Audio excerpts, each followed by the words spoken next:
vidéo du vendredi. Alors, pourquoi faire plutôt des petits changements que des grands changements?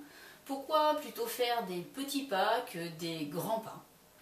Eh bien, tout simplement parce qu'en fait, dans votre cerveau archaïque, il y a un garde-fou, un garde du corps, qui est là pour vous protéger. Et dès que votre identité, votre sécurité, votre plaisir est mis en danger, eh ben, il va intervenir. Intervenir de manière très simple. Déjà, il va court-circuiter la communication avec votre cerveau de l'intelligence, celui qui raisonne, celui qui élabore, celui qui planifie. Donc ce garde-fou va fonctionner sous forme de réflexe de défense.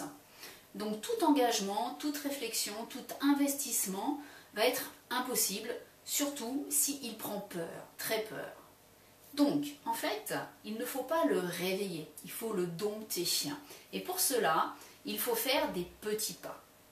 Par exemple, si vous souhaitez perdre du poids, il est sûr que si d'un seul coup vous remplacez vos repas par un sachet avec de la poudre dedans, comme on en voit beaucoup des régimes, c'est sûr que vous allez lui faire peur. D'accord? La notion de plaisir va complètement disparaître. Donc peut-être que dans un premier temps, vous allez perdre du poids, mais dans un deuxième temps, vous allez en gagner 2 à 3 fois plus. C'est le fameux régime yo-yo.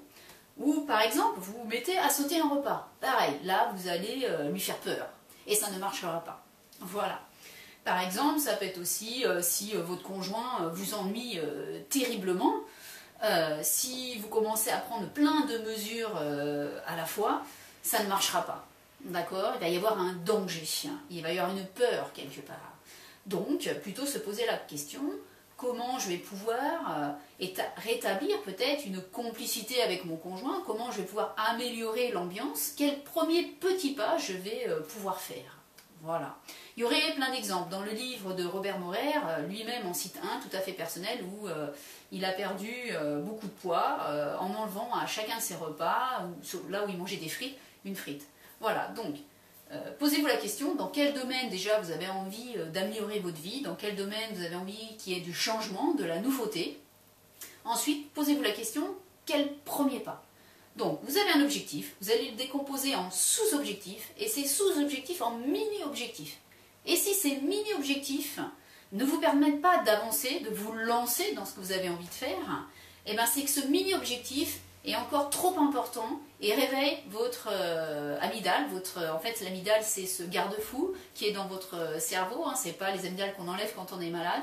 Et donc, il faut encore décomposer en petites étapes. Même si ce petit pas, cette petite étape vous paraît ridicule, ce n'est pas grave.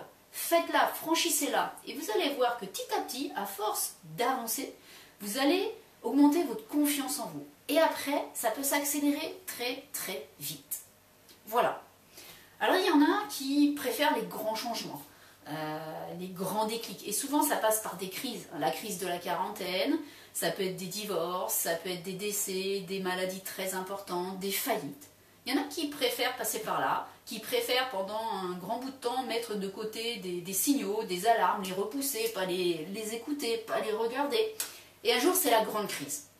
Voilà, et la grande douleur. Donc je vous laisse choisir entre ce concept de petits pas, et si vous voulez approfondir la chose, vous pouvez lire le livre de Robert Morer, qui est très très bien, très facile, très simple. Vous pouvez aussi venir à mes ateliers de développement personnel, on travaille vraiment dessus. Ou choisir l'autre option, qui sont les grands pas. Pour certains ça marche, mais pour très très peu quand même. Et c'est assez douloureux. Voilà, je vous laisse réfléchir à cela. Partagez vos expériences dans la rubrique commentaires. Je vous souhaite en tout cas de bonnes fêtes de fin d'année, de les passer comme vous le souhaitez. Faites-vous plaisir. Je vous donne rendez-vous à l'année prochaine avec des changements au niveau de cette chronique. Je ne vous en dis pas plus, ça sera la surprise, le cadeau de l'année 2012. Voilà, et bien écoutez, bon week-end, méditez bien sur cette petite chronique vidéo et puis à bientôt. Ciao!